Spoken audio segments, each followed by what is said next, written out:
Will we see Sarah Ferguson and Diana crashing Prince Andrew's private bachelor party? Which major clues for Season 5 did you miss in the previous season's final scene? And how will the show dramatize the Queen's horror year of '92?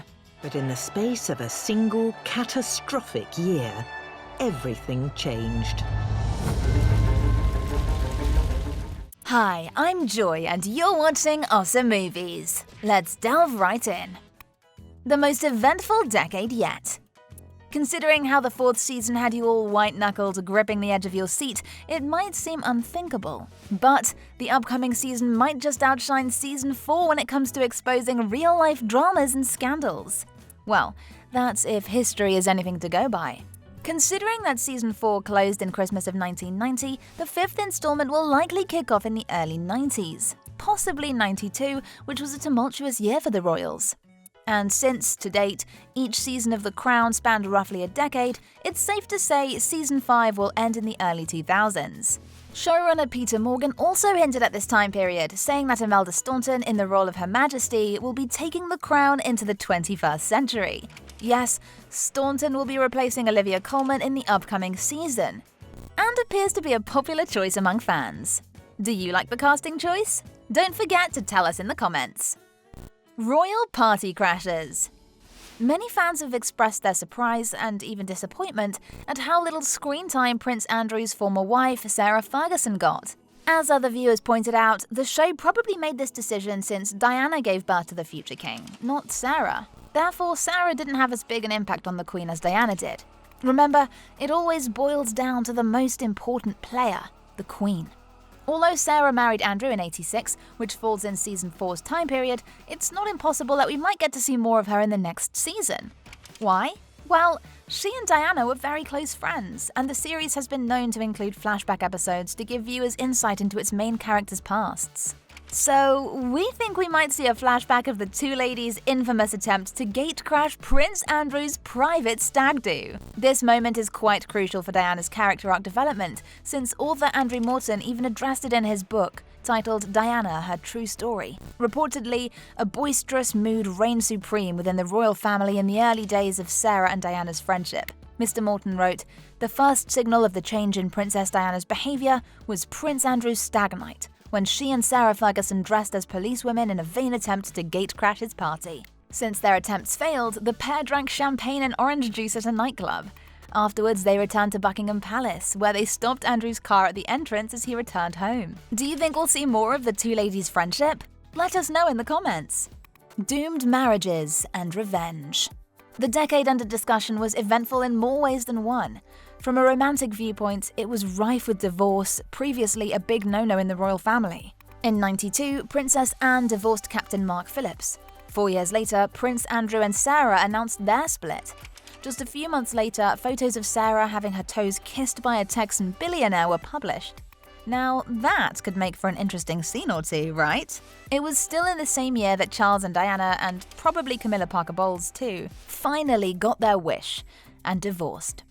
While it's not clear how much screen time Anne and Sarah's divorces and affairs will get, we're pretty sure the future king and Diana's relationship will be front and center. Their marriage drama was already intense in Season 4, but it's nothing compared to what's coming for them, if history is to be consulted. Charles and Diana's public facade was shattered when their problems were publicized, which brings us to a major bombshell, also courtesy of '92. It will be odd if Season 5 doesn't focus on Diana's vengeful interviews with Martin Bashir and the sensational book by Morton. Not to forget her famous Panorama interview. The show might choose not to recreate the widely publicized interviews, much like it opted not to recreate Diana's royal wedding. However, the lead-up to and aftermath of Diana's public revelations hold vast potential for dramatization. On a lighter note, Elizabeth Debicki will be replacing Emma Corrin as the Queen of Hearts, and many fans have already shared their excitement over the thought of Debicki rocking Diana's revenge dress. If you're not familiar with the story behind the outfit, after the official divorce and Charles's public admission of adultery, Diana made a power move with her outfit. In fact, many fans have taken to Twitter, sharing their hopes that her moment of independence will be featured. No amount of stunning wardrobe choices could ever make up for what we know to be Diana's real-life fate, and the show won't be able to avoid that. It's still unclear whether Season 5 or 6 will tackle that harrowing task. The hunter versus the hunted, the dangers lurking inside. Season 4's final episode might be hiding more than you noticed at first glance. It could even be leaving clues for what's to be covered in the next installment. Let's see. For one, Diana was framed against a wall-mounted stag, its horns appearing to be her own. This could mean a few things. For one, it could be symbolic of how the public viewed her as a saint, but the royal family painted her as a devil. But it could also be more sinister, and hint at the assassins Diana has to keep an eye out for her. Might they even lurk within the palace halls? To this day, conspiracy theories about her fatal accident being an inside job still abound. So it's not impossible that the series will feature this. The deer horns probably also represent how she'd be hunted and gawked at by the press for the rest of her life, and even in her final moments. The ominous symbolism is carried further as the season closed with a somber focus on Diana, as well as the flash of a camera bulb. If you think about it, the deer metaphor was built into the series since we first met Diana's character. You'll remember how, during her first Balmoral test, she and Prince Philip went deer stalking together. There are even theories that the way in which the imperial stag was injured was significant. In fact, the overseas hunter who injured it might just hint at the paparazzi hunting the Princess of Wales. Having said this, there's no consensus about whether Diana's tragic death while trying to escape the paparazzi will feature. Why the uncertainty? Well, Debicki is set to return for the 6th season. But the reason for her season 6 appearance might simply be for flashback episodes. Regardless of which season will tackle her accident, one thing's for sure. Morgan has the right resume for the job, since he previously wrote the screenplay for The Queen, which portrayed the Queen struggling to deal with the public grief in the wake of the accident. The show will certainly focus on the Queen's own storms. She is the main player, as Philip once pointed out to Diana. The Queen's horrible year and decade. 1992 is not a year on which I shall look back with undiluted pleasure.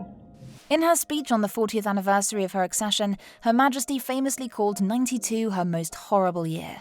In fact, it was so disastrous that just that year would provide Morgan with plenty of material. Let's see all the potential plot motifs. In the same year, 3 of the Queen's children's marriages disintegrated. Prince Andrew and Sarah separated in March, then Princess Anne's divorce from Mark Phillips was finalized in April. In December, Charles and Diana's separation was announced. Another key event that took place in November of the same year was the fire at Windsor Castle, destroying 115 rooms. We're pretty sure the show will feature this event.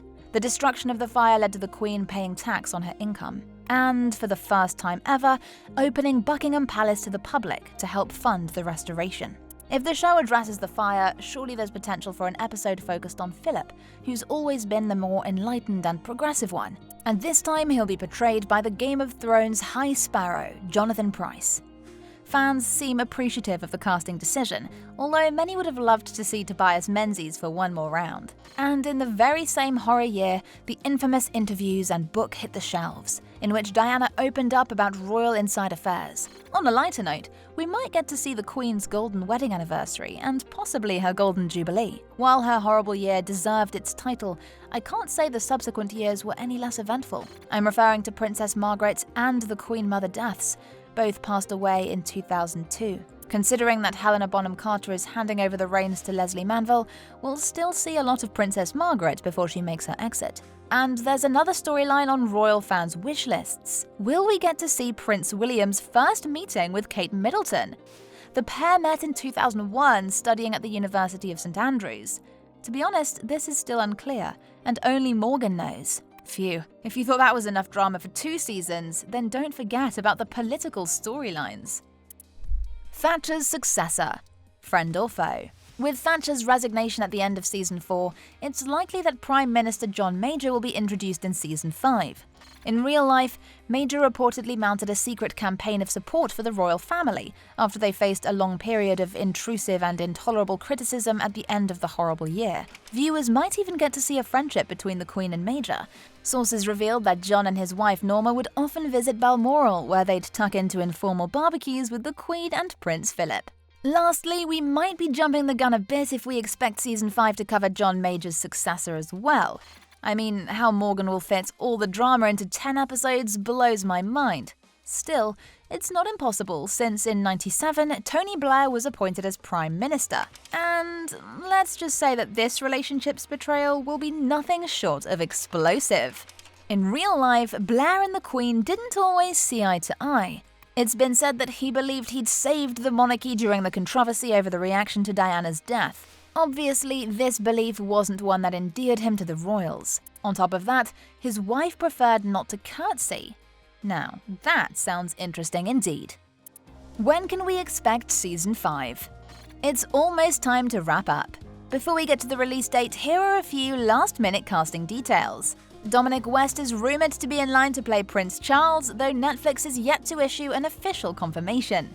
There's also no confirmation about who'll play Princess Anne and Camilla Parker Bowles, and we're still waiting to hear who'll be cast as the new gang of 90s political players. In terms of when to plan for your next binging session, I'm sad to say the 5th season will not be ready anytime soon. According to Deadline, filming for the upcoming installment won't happen until mid-2021, so our best case scenario is late 2021. Worst case, early 2022 only.